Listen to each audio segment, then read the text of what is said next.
Good Lord. Oh, very nice.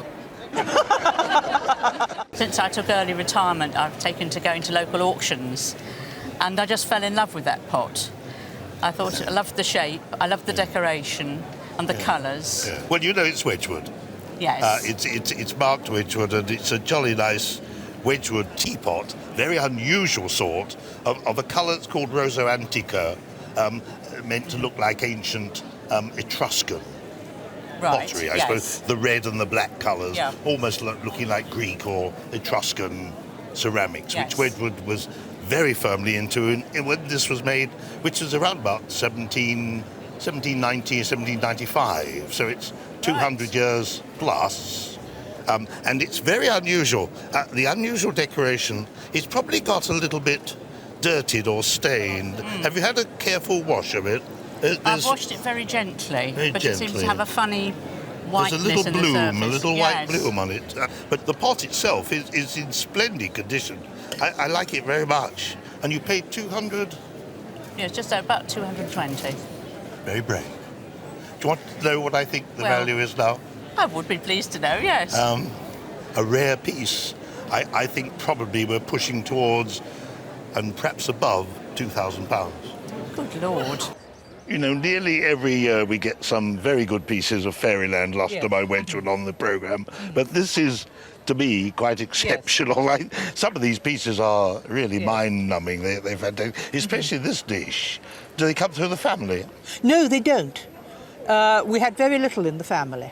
That vase there with the rainbow bridge was the first piece I ever bought, and there's a pair of them, and I think I paid £5 or £10 for them. Yes, good Lord. Right, that's a long time ago. Yes, my word. It must be hundreds of years ago.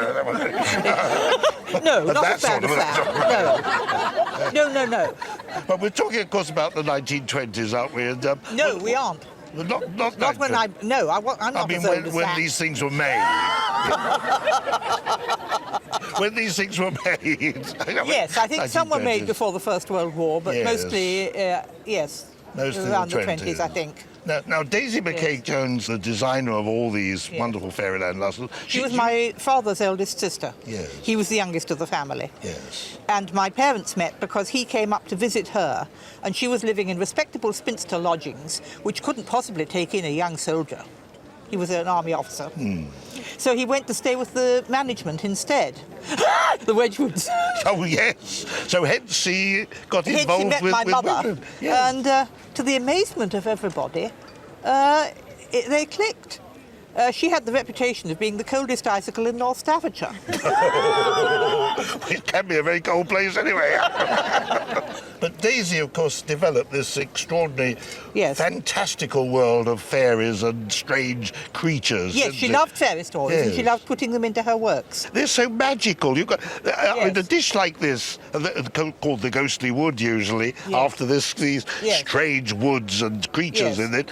It's always amazed me that you've got French-like creatures, French fairy story, frightening things, like this toad and these ghastly... These are corpses, are they? These things. In shrouds, you see. They're wearing shrouds. But they're frighteningly terrible.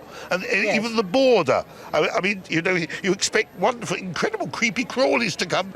I mean, there's a kind of a crab-like creature. There. Yes.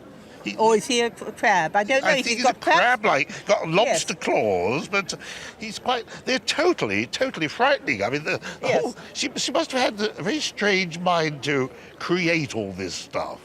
The backs of these pieces are just as beautiful as the fronts. I mean, there's lovely lustre, gorgeous lustre on this thing, isn't it? But I do worry about these great hefty wires on them. Did you put those on? No, I did not. Oh, no. They were there already when I bought it, and I've never quite plucked up the courage to take them off. Don't try yourself. They really need cutting by a professional who really knows what they're doing. But they are doing some damage to the edges of the pieces, so they should be removed.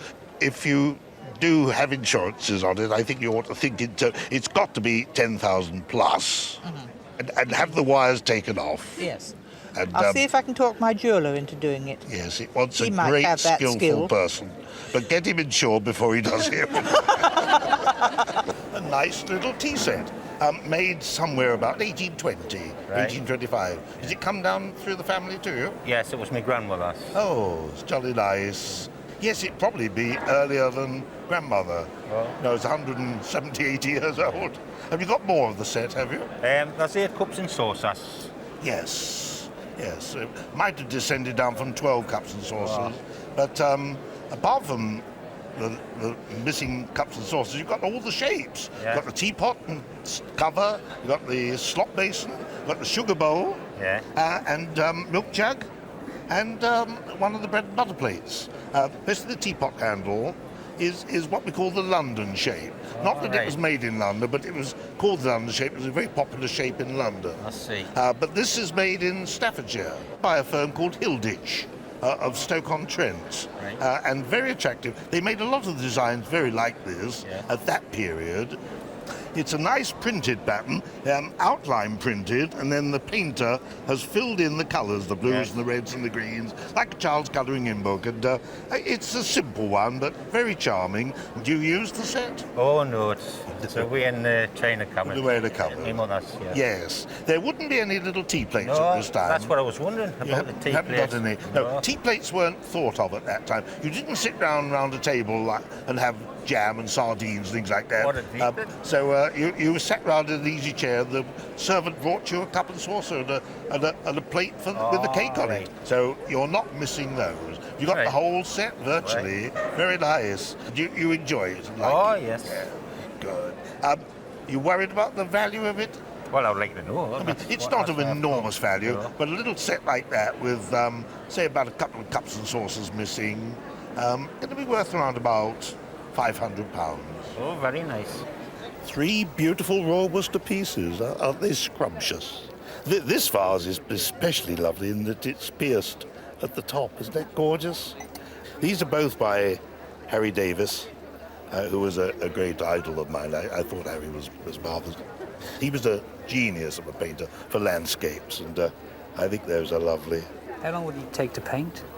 Painting not so desperately long, although he did fire many, many times. He used to fire about up to 7, 8, 9, 10 times, which is much more than the other painters were allowed to do. So the factory weren't too keen on Harry because it cost much more to make a Harry Davis piece than other painters. So we're looking at, quite a lot of money for those two. But this plate this isn't Harry Davis, but this is one of the most gorgeous things I've ever seen. And actually, I haven't seen this plate for a very long time, as well as this super painting in here by George Evans. He was a pupil of Harry Davis, so he's got all the perspective. But this is in the French style of Corot. But the glory of this plate, made in 1932, is this fantastic enamel work around the outside. And this is done by Tubby Morton, the gilder.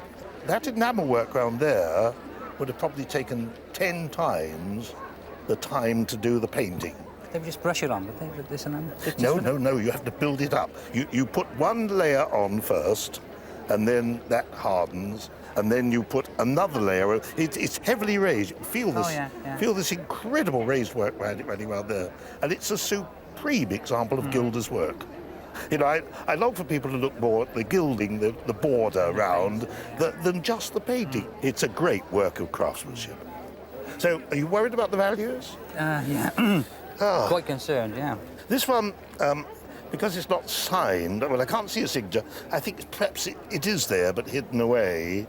I'm going to put a sort of a cautious 3,000 on it, something like that. It's a cautious 3,000, yeah. Cautious 3,000. But this one, I think, which is signed Harry Davis, and it's very, very lovely. I suppose one's looking at perhaps 3,000 to 4,000. Yeah, okay. Okay. But this one is just impossible to put value on because it's desperately unusual. I've never seen anything else since that approaches it in the extreme quality of craftsmanship. Perhaps insure for something like 5,000 or 6,000. Thinking heck. I'm scared to touch it now, you know. Oh no.